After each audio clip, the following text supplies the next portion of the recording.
The first night after she rushed into marriage with a wealthy family. On their wedding night, they slept back to back, far apart. The next morning, she woke up in her husband's arms.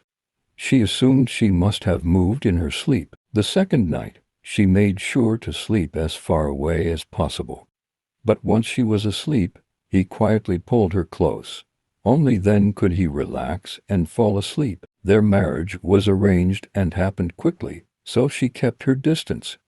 What she didn't know was that he had fallen for her at first sight. On their blind date, she sat quietly and properly. Under the table, she nervously fidgeted with her fingers. The meeting was meant for her older sister, but her sister refused the arranged marriage and left the country. So she, the younger daughter, who grew up in the countryside with her grandparents, went in her sister's place. The man across from her was a top-tier wealthy heir. Compared to her bright and accomplished sister, she never thought someone plain like her would get his attention. She expected it to be a formality and nothing more. But after the meeting, when her parents asked what he thought, he glanced toward her and said he really liked her. Her parents were thrilled, thinking she was already set to marry into the Joe family. She had no idea what he was thinking. The next day, she ended up signing a marriage license with him. Right after, he handed her a large diamond ring. She never expected any ceremony from an arranged marriage, but she noticed he was already wearing a wedding band. Refusing would have seemed unreasonable. He told her to move in with him as soon as possible.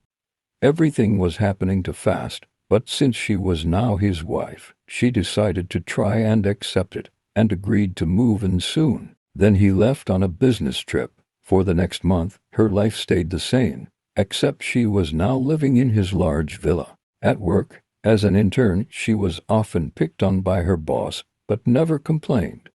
Her parents had never cared for her, so she was used to handling things alone. One day, the husband she hadn't seen in a month showed up at her magazine office. Young Master Joe never gave media interviews, yet he agreed to speak with their small magazine. The editor, who usually treated her poorly, was now bowing and scraping in front of him. She didn't notice his eyes drifting toward the girl in the corner. The editor tried to get a big scoop and noticed him playing with his ring. She asked if he was married. He openly said yes. Everyone was stunned. The city's most eligible bachelor was married. The girl got nervous, worried he might reveal their marriage at work. She didn't want special treatment as Mrs. Joe. Then what he said next made her heart jump to her throat.